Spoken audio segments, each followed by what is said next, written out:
Thank you. You're on. Okay. It's not as booming as that mic. So I'm Dan Freeman, and I'm running for a 4-year term on the school board. I returned to Spring Valley in 2003 with my wife. We have been living up in the Twin Cities, and a city girl turned to me and said, "Hey, let's move down to Spring Valley to the farm." And I couldn't answer yes fast. And the nice thing is, she's bonded with the community, or bonded with her chickens, or both. But anyway, I grew up in Spring Valley, graduated in 1975. I'm the 5th generation from Spring Valley, or Freeman in Spring Valley. So, my love of the community goes way back. And, coming from Spring Valley, I had a great educational base. It helped me through my undergraduate degree. It helped me through my master's degree. I'm a certified public accountant, a chartered global management accountant, a certified information technology professional. And I'm a farmer, kind of. And chickens do count. And my guy that crop shares with me does allow me to drive the tractor as long as I'm not planting or picking corn. So you don't get to drive the tractor. Well, I get to drive the tractor. It's just when I'm digging up things. And I have gotten involved in the community activities. When you're an accountant, it's surprising at the number of treasurer positions that someone has. So I'm the treasurer of the Spring Valley Area Community Foundation. I'm also the treasurer of the Spring Valley Business Alliance. And I'm just wrapping up a year. My first year was a 1-year term that I was on the Spring Valley Schoolboard. So I do appreciate from the Spring Valley Business Alliance everybody showing up tonight, and turn it over to Cindy.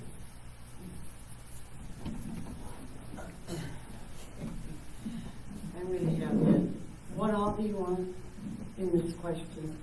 Just introduce yourself to us and then let us know how long your term that you're running for. Short term. I'm Cindy Seabright. I too grew up in Spring Valley. I graduated from Spring Valley. My husband graduated with him. I am the better half of Seabright Electric. Greg is my husband.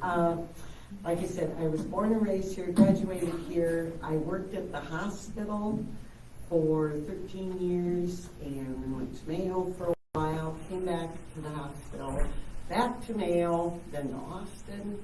Then I just started up my own business. So for 16 years I had a medical transcription service and had 16 full and part-time employees throughout the country. Okay. Technology got the best of me, and I said, that's enough. So I applied I checked RCTC. I was on the advisory board there, and by golly, they had an adjunct instructor. So I always wanted to be a music teacher, and in a roundabout way, I'm not teaching music, but I am teaching. So I am running for the 4-year term. I have learned a lot, and there's a lot more to learn. I'm on the delegate assembly, and I have 1 more year with that. And the delegate assembly works with the board and policies and recommends changes to said policies. So I've got 1 more year on that, and I would like to complete that for sure. So. All right. What, Cindy, do you see as your priorities if elected? My priorities. There's a lot of priorities. The kids. It's all about the kids. Every state mandate that comes down, well, I should say, the kids and local control. Because every state mandate that comes down is chipping away at that local control. Okay? We have a referendum coming up. And it's, yeah, we have to have a gym for these kids. When you have to schedule classes around June time for the little ones, but schedule classes for the older ones and stuff, you know, these kids need that recess and recreational time, the FIAD, physical education, and when they have to use the cafeteria, there's not enough time for them, okay? So that would be my main priority, are the kids, making sure the education is there, academics. You know, we hear all this stuff. There's reading, writing, arithmetic, social studies. Okay. Sometimes some of the, what do I want to say, policies coming down are getting away from that, and we can't have that. So that's my main priority there, the kids and the education and having a good school. So.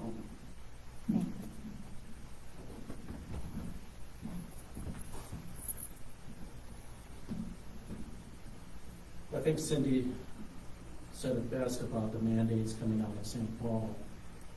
I think you mentioned the other day that there were 65 new mandates that came out last year. So what we're finding is that St. Paul is running more and more of our schools. My priority would be to try and maintain the culture within Kingsland. Since coming back, I've been impressed on how the school has been transforming. You know, being away and reading about some of the challenges that Kingsland has had over the last years, I think it's changed. I think it's coming back. I think it's a stronger school district than it has been in several years.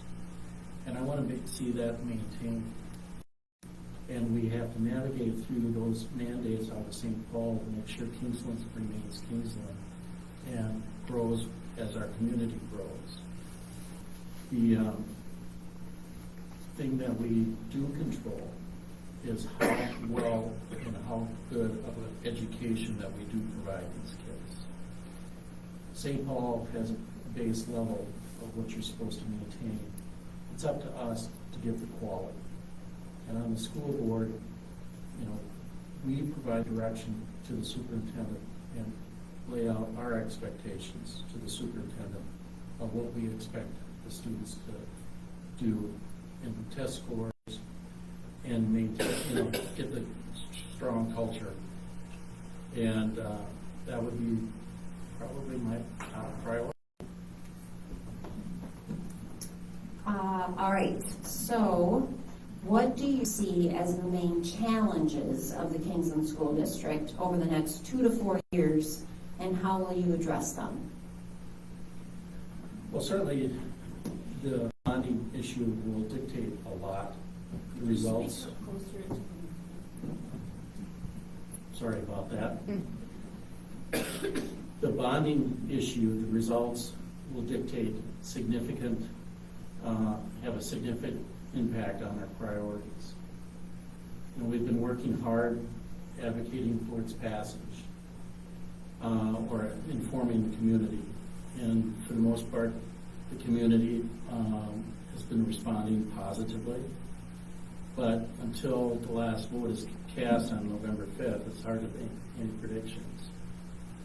But if we do not pass question 1, it puts a significant financial strain on the school district, because we found that parents are happier if their kids aren't getting wet in school. You know, leaky roofs, mold in locker rooms, kids locked into their room in bad weather because there's no gym space. You know, so that there's a lot of priorities that will shift depending on the results of the referendum. And because of if it doesn't pass, then there's financial implications. Where does the money come from if we can't, through the bonding, fix the roof? What do we have to cut? those are going to be tough decisions, and that's going to have a big impact on what we can provide for these kids at Kingsland. So yes, you hate to equate quality of education to bricks and mortar, but it's a large part of how we can approach teaching our kids.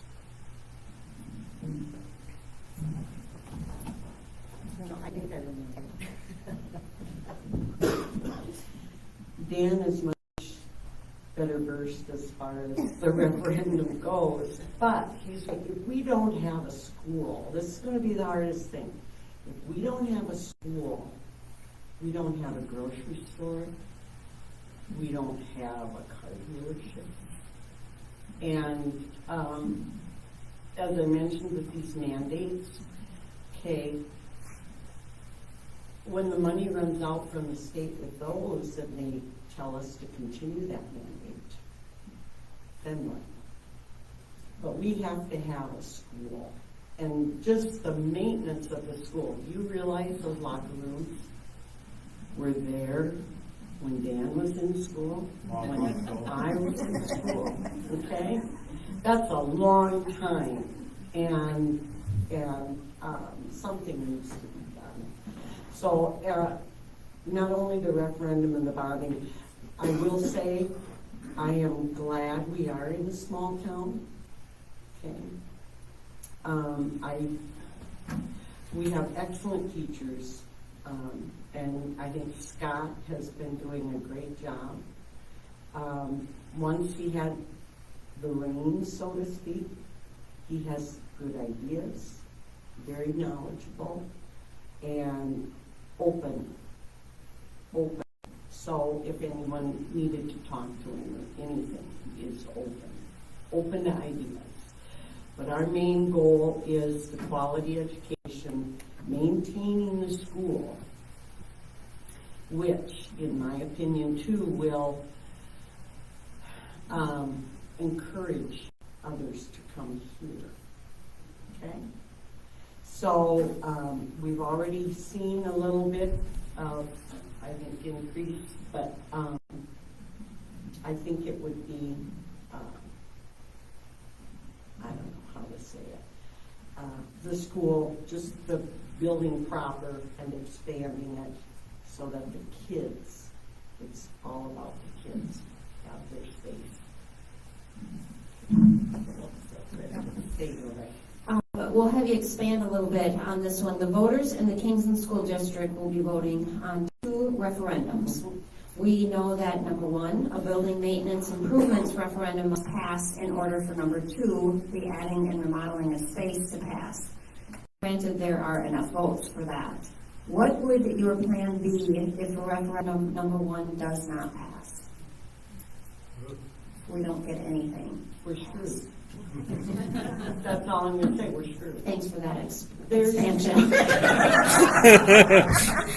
There's no other expansion. I'm sorry. If we cannot maintain the school, just the building proper, it would be like your house. You've got a leak in your basement. Are you going to just let it leak? No, you're going to fix it. And what we need to do is fix that building, okay? And I'm going to just plug for this too. With the expansion as well, the community room. How many individuals here don't like driving at night anymore? Anybody? Okay. But you would like to take a community ed class. You could have it during the day. Okay? So, but if we don't pass just keeping the building up, what can I say? I won't expand it again, but you know my thoughts. That was good. Yep.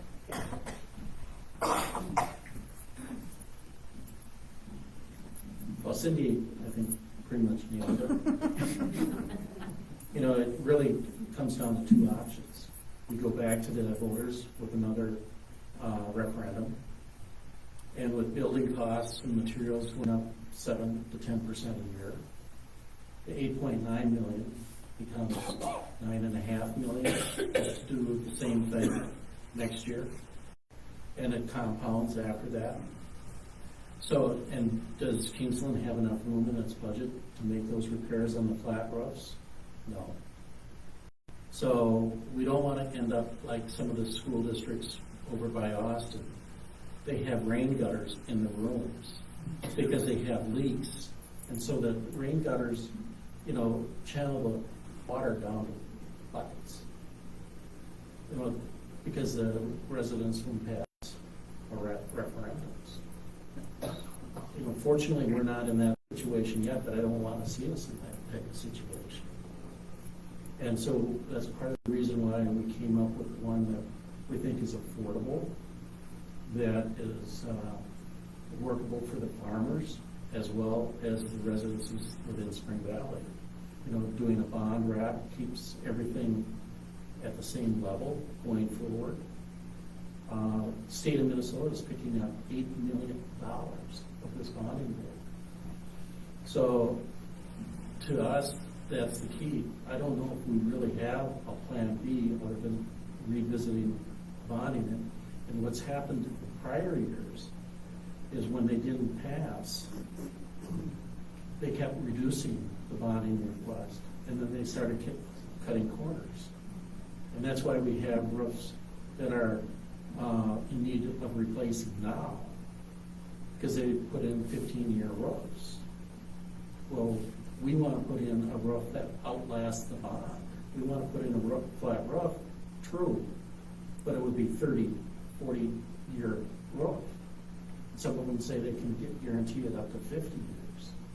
That would be nice for a change on a flat roof. But we need to be able to afford that, and the bonding does work in that regard. As it relates to the addition, it is much needed. There was a lot more things people wanted, but we tried to keep it within what was feasible for our community.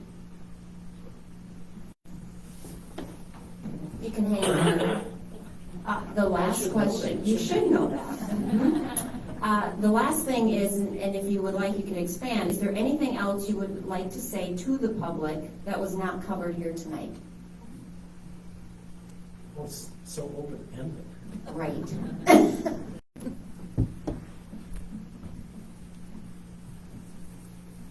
What I see here tonight is a community that really has an interest in how the community is being run. You see that Spring Valley has really started to come together with many of the events that we see in downtown and the festivals. I think one of the big things that we want to see, and it was alluded to earlier, is a closer working relationship between the school district and the city of Spring Valley and the city of Wyckoff. Because I think through the collaboration of those three organizations, some really cool things can happen in both communities. And it's important to bring those various components, because I think together the three are stronger than the three individually. And it'll take some hard work in order to be able to find common ground, but I think it's possible. So I see some real great, some good things coming down the road in the future, just by working with the other communities in the Kingsland district. Cindy, do you have anything that you'd like to add? Well,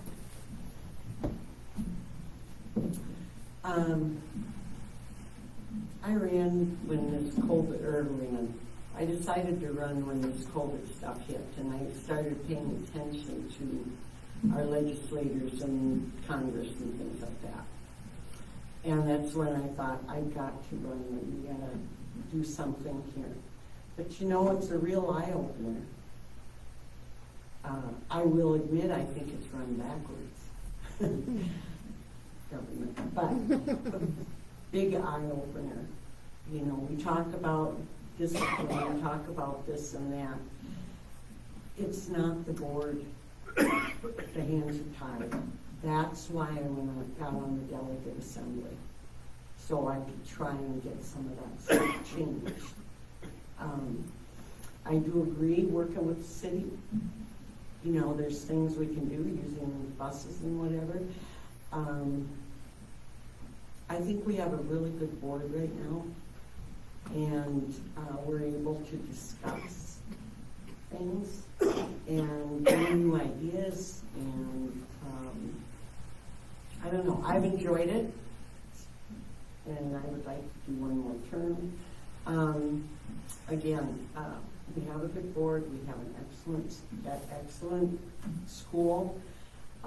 All our positions are full as well, just like you were talking about government positions and city positions and stuff. All the teaching positions are full. There's a different atmosphere up there, I think, and it's a good atmosphere. And so, I think that's it. On behalf of the Spring Valley Business Alliance, I would like to thank all of the candidates that spoke tonight, as well as the people that came out to listen. So thank you. Have a good night.